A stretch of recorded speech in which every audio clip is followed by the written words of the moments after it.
গৃহিণীদের এমন কিছু টিপস আছে যেগুলো জানলে আপনার কাজগুলো অনেক সহজ হবে এবং গুছিয়ে গুছিয়ে কাজগুলো করতে পারবেন। অনেক প্রয়োজনীয় টিপসগুলো আজকে শেয়ার করব, যেটা শীতে আপনাদের অনেক বেশি কাজে লাগবে। তো বন্ধুরা, চলুন লাইক দিয়ে এবং চ্যানেলটিকে সাবস্ক্রাইব করে পুরো ভিডিওটি শুরু করা যাক। আমরা শীতে দেখা যায় বাচ্চাদের সিরাপ খাওয়ানোর সময় আঠা আঠা একটা ভাব কিন্তু মুখে লেগেই থাকে। তো এর কারণে এই কৌটাটা বা সিরাপের যে বোতলটা আছে সেটা আঠা আঠা হওয়ার কারণে পিঁপড়া উঠে থাকে। তো এটা কখনোই হবে না এই পদ্ধতিটা যদি আপনি মেনে চলেন। এমন একটা ফিতা অথবা কাপড় নিয়ে নেবেন। তো কাপড় বা ফিতা বা যে কোনো একটা এরকম সুতা টাইপের নিয়ে নেবেন, বা কাপড় ছিঁড়েও নিতে পারেন। তো এভাবে বেঁধে দিবেন। তো সিরাপের মুখে এভাবে বেঁধে দিলে দেখা যায় যখনই আপনি সিরাপ ঢালবেন কখনোই বোতলে লেগে যাবে না, এই কাপড়টিতে লাগবে এবং সেই কারণে এটা কখনোই আঠা আঠা ভাব হবে না, যা হবে এই কাপড়টিতেই লেগে থাকবে। সেই কারণে সিরাপের মুখে এভাবে আপনি যদি ফিতা অথবা কাপড় বেঁধে দেন তাহলে সেটা খুবই সুন্দর থাকবে এবং দেখতেও ভালো লাগবে। তাছাড়া আঠালো ভাবটা কিন্তু একদমই থাকবে না, কারণ যতবারই সিরাপ ঢালা হয় দেখা যায় যে ততবারই একটু একটু আঠা আঠা ভাব পড়ে থাকে। তো সেটা কখনোই হবে না। দেখতে দেখতে শীতকাল যেহেতু চলেই এসেছে, আমাদের বাসায় যে প্রসাধনীগুলো আছে সেখানে ধরনও পাল্টে গেছে। আগে আমরা পাউডার ইউজ করতাম, এখন কিন্তু লোশন ইউজ করব।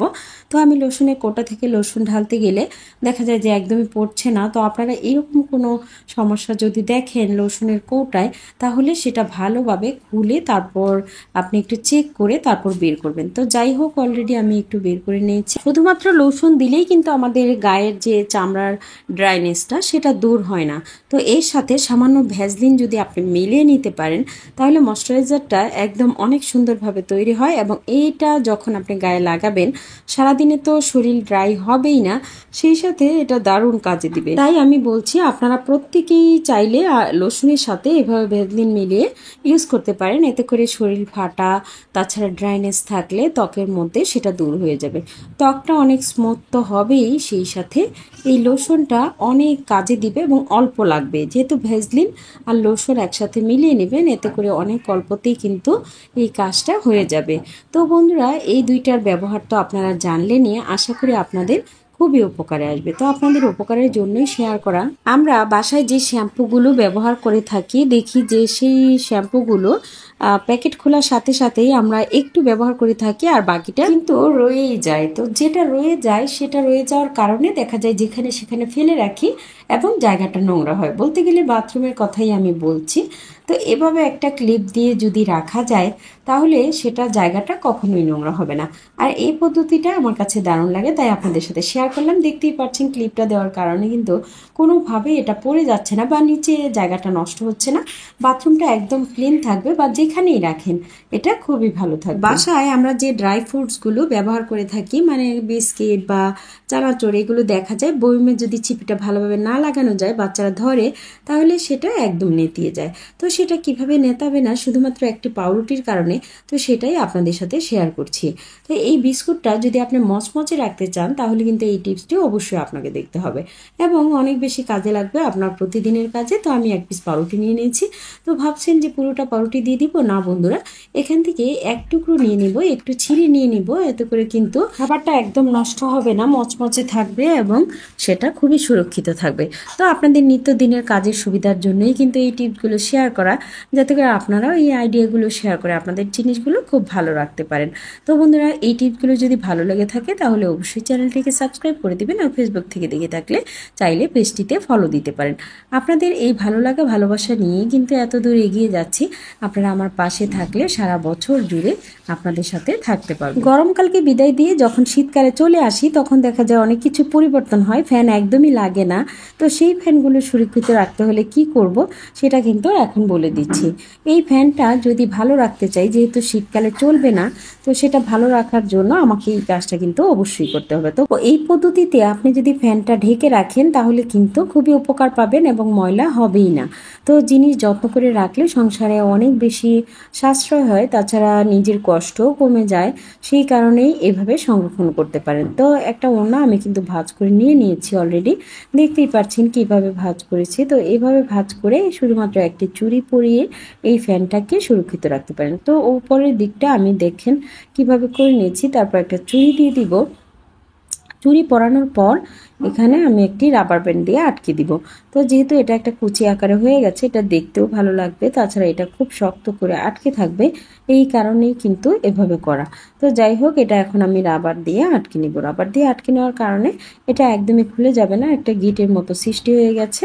তো এতে করে শক্ত করে লেগে থাকবে। তো এখন ফ্যানটা কিভাবে ঢাকে আপনারাই দেখুন। ওড়নাটাকে আমি আবার খুলে নিচ্ছি। খুলে নিয়ে দেখতেই পাচ্ছেন এক পাশ খোলা আছে, ফ্যানটা সামনের দিকে এনে তারপর সেটাকে পরিয়ে দিব। তো এভাবে পরিয়ে দেওয়ার ফলে দেখা যায় যে এটা ময়লা হবে না এবং এটা খুবই সুরক্ষিত থাকবে সেই গরম আসার আগ পর্যন্ত। যেহেতু কয়েক মাস শীত থাকবেই, তো সেই কারণে এটাকে খুব যত্ন করে রাখার জন্য এই পদ্ধতিটি আপনি ব্যবহার করতে পারেন। তাছাড়া এটা ছাড়াও আর একটা পদ্ধতি আছে, যেটা আমি আপনাদের সাথে শেয়ার করব এবং সেটা দেখে আপনারা অনেক বেশি উপকার পাবেন। আমার অনেক নতুন বন্ধুরা আছে যারা এই টিপসটি দেখে হয়তো অবাক হবে, তো এটা অবাক হওয়ার কিছুই নেই। তো আপনারা চাইলে আপনাদের বাসায় টেবিল ফ্যান, স্ট্যান্ড ফ্যান সব কিছু এভাবে রাখতে পারেন। তাছাড়া আরেকটা পদ্ধতি আছে, যে কোনো পুরনো গেঞ্জি নিয়ে যদি ফ্যানটাকে পরিয়ে দেন তাহলে কিন্তু এটা আরও বেশি সুবিধা হবে। এত কিছু করার কোনো প্রয়োজন নেই, শুধুমাত্র মাথাটা একটু রাবার দিয়ে পেঁচিয়ে তারপর নিচের দিকটা একটু ক্লিপ দিয়ে আটকে দিলেই হয়ে যাবে। অনেক গেঞ্জি আছে বাসায় পুরনো, যেগুলো আপনারা পরেন না, তো বা পরা হয় না ছেলেদের, তো সেগুলো নিয়ে এই যে ক্লিপটা দিয়ে আটকে দিলে সেটা আরও বেশি সুবিধা হয়। এই পদ্ধতিতে চাইলে আপনি স্ট্যান্ড ফ্যান কিংবা বাসায় থাকা যে চার্জার ফ্যানগুলো সেগুলোও কিন্তু এভাবে রাখতে পারেন। তো বন্ধুরা, কাপে অনেক সময় দেখা যায় চায়ের দাগটা ভরে থাকে বা লালচে একটা দাগ হয়ে যায়। তো চায়ের কাপগুলো যদি ফ্রেশ রাখতে চান তাহলে এই পদ্ধতিতে আপনারা চায়ের কাপগুলো পরিষ্কার রাখতে পারেন। আমি সামান্য পেস্ট নিয়ে নিয়েছি। পেস্ট যে আমাদের কত কাজে লাগে সেটা এই টিপস না দেখলে কিছুতেই বুঝতে পারবেন না। পুরো কাপ জুড়ে পেস্টটি কিন্তু ভরিয়ে দিয়েছি। এভাবে ভরিয়ে ভরিয়ে 5 মিনিট বা 10 মিনিট রেখে দেওয়ার পর যদি একটু ঘষে নেওয়া যায় তাহলে সেটা একদম চকচক করবে, মনে হবে যেন আজকে আপনি নতুন কিনে নিয়ে এসেছেন। তো এই তো আমি কিন্তু ভরিয়ে ফেলেছি অলরেডি। তারপর সামান্য একটা যে কোনো ছোটোখাটো একটা মাজনি দিয়ে মাজলেই কিন্তু এটা একদম নতুন মতো হয়ে যাবে। সেটা আপনাদেরকে দেখাচ্ছি। তো এখন এটা আমি মেজে নিচ্ছি। তো মাজার পর দেখবেন আপনারা নিজে চোখেই যে এটা কতটা পরিবর্তন আসে এবং কতটা সুন্দর হয়। তো অলরেডি মেজে আমি এটা ধুয়ে নিচ্ছি। তো এই তো দেখুন, আমি এটা পানি দিয়ে ধুয়ে আনার পর কতটা সুন্দর হয়েছে, একদম মনে হয়েছে যে নতুন যখন কিনে নিয়ে এসেছিলাম তখন যেমন তেমনই। তো মোবাইলের চার্জার নিয়ে এখন দারুণ একটা আইডিয়া শেয়ার করব, যেটা আপনাদের প্রতিদিন কাজে লাগবে। গৃহিণীরা যখন রান্নাঘরে কাজ করে দেখা যায় তখন মোবাইলটা চার্জ দিলে ওখানে তেল চিটচিটে একটা ভাব হয়, বা কোথায় চার্জ দিবে কোনো জায়গা খুঁজে পায় না। তো কি করবেন, রান্নাঘরে যখন মোবাইলটা চার্জ দিবেন তখন এরকম একটি পলি ব্যাগ নিয়ে নেবেন। পলি ব্যাগটা চার্জারের সাথে ঝুলিয়ে দিবেন, সেই সাথে ফোনটা চার্জ দিয়ে দিবেন। এভাবে ফোনটা চার্জ দিয়ে পলির ভেতরে কিন্তু ঢুকিয়ে রাখতে পারবেন।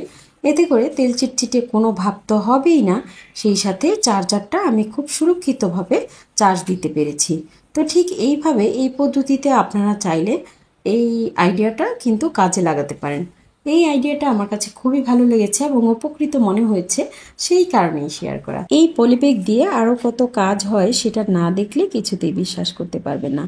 আমরা গৃহিণীরা অনেক সময় দেখা যায় হাতে চুড়ি পরে থাকি, তো সেটা ছোট হলে সাইজে একটু খুলতে সমস্যা হয়। তো যাদের চুড়ি খুলতে সমস্যা হয় হাত থেকে, তারা একটা পলি ব্যাগ এভাবে ঢুকিয়ে নেবেন চুড়ির ভেতরে। চুড়ির ভেতরে ঢোকানোর পর এটা মানে যে কোনো টাইট চুড়িও এটা খোলা এতটা সহজ হবে সেটা আপনি ভাবতেও পারবেন না। তো যাই হোক, এই তো আমি দেখেন কিভাবে আপনাদের সামনে এটা খোলার এই পদ্ধতি দেখার পর হয়তো অনেকেই বলবে চুড়িটা একদম মাপে মাপ ছিল তাই খুলতে সহজ হয়েছে। আসলে সত্যি তাই না, এটা হচ্ছে যে যে কোনো টাইট চুড়িও কিন্তু আপনি খুলতে পারবেন এই পলি ব্যাগ দিয়ে। এই পদ্ধতিটা আমার খুব ভালো লেগেছে, তাই গৃহিণীদেরকে বলছি যে কোনো সময় এই পলি ব্যাগগুলো আপনার যত্ন সহকারে একটা কাচের বয়ম যখন আপনি ঢাকনাটা লাগান দেখা যায় যে সেটা একটু ঢিলা হয়ে যায় বা লাগতে চায় না বা লেগে গেলে খুলতে চায় না। তো কাচের ঢাকনা নিয়ে এই এক প্রবলেমে থাকতে হয়। তো আজকের পর থেকে আর পড়তে হবে না এই প্রবলেমে। একটা রাবার নিয়ে নিয়েছি, তো এই রাবারটা আমি বয়মের মুখে লাগিয়ে দিয়েছি। এভাবে বয়মের মুখে রাবার লাগিয়ে যদি ঢাকনাটা লাগানো যায় তাহলে সেটা খুলতেও সুবিধা হবে এবং লাগাতেও খুবই সুবিধা হবে। শুধুমাত্র এই রাবারটা যে আপনার এই কাজটাকে কত সহজ করবে সেটা আপনি না করলে কিছুতেই বুঝতে পারবেন না। আবার এটা খুলতে যেমন সুবিধা, লাগাতেও তেমনই সুবিধা এবং এটা ব্যবহার করতেও খুবই আরামদায়ক হবে। অনেক সময় ঢাকনা লেগে লেগে গেলে কাচের ঢাকনা, কাচের যে বয়মটা সেটা খুলতে চায় না। তো এই পদ্ধতিটি এটার জন্য সেরা। এবার শেয়ার করছি যে ছুরি যদি আপনারা ইউজ করতে চান বা বাইরে নিয়ে যেতে চান, পড়ে গেলে কোথাও বা হাসপাতালে কোথাও গেলে, তো ছুরিটা কিভাবে নিয়ে যাবেন। ছুরিটা বহন করা খুবই সহজ হবে যদি এই পদ্ধতিটা আপনারা ফলো করেন। ছুরিটা আমরা একটা কাগজ, শক্ত কাগজ ভাঁজ করে নিব, তার ভেতরে ঢুকিয়ে দেন আমি কি করব, এটাতে পেঁচিয়ে নিব। এভাবে পেঁচিয়ে নিলে এটা একদমই সুরক্ষিত থাকবে। অনেকেই ছুরি নিতে চায় না রিস্কের কারণে, তো এইভাবে করলে কিন্তু আপনি এটা বহন করতে পারবেন যে কোনো সময়। এটা বহন করা খুবই সহজ হবে। এখন রাবার দিয়ে শুধু পেঁচিয়ে দিব এটা, তাহলেই কিন্তু হয়ে যাবে। তো এই পদ্ধতিগুলো কিন্তু আপনারা চাইলে সংসারে কাজে লাগাতে পারেন, তাহলে আপনারা অনেক বেশি উপকৃত হবেন। সেই কারণেই কিন্তু এগুলো শেয়ার করা। তো বন্ধুরা, গাছ নিয়ে আরেকটা টিপ শেয়ার করছি, যেটা একদম না বললেই না। যেহেতু শীত চলে এসেছে, দেখা যায় গাছগুলো একদম রুক্ষ সূক্ষ্ম হয়ে যায়। যতই আপনি গাছে পানি দিয়ে থাকেন না কেন, গাছগুলো অনেক বেশি ড্রাই হয়ে যায়। তো আপনারা যদি গাছের পাতায় এভাবে পানি দিয়ে থাকেন, তাহলে সেটা কখনোই ড্রাই হবে না। আমরা অনেকেই গাছের গোড়ায় পানি দিই, কিন্তু পাতাটার প্রতি লক্ষ্য রাখি না। পাতার খাদ্য হিসেবে পানিও কিন্তু অনেক উপকারে আসে। সেই জন্যই আপনাদের সাথে শেয়ার করলাম যে আপনারা কিন্তু পাতায় সবসময় পানি স্প্রে করবেন, আর যাদের স্প্রে নেই তারা চাইলে হাত দিয়ে দিতে পারেন।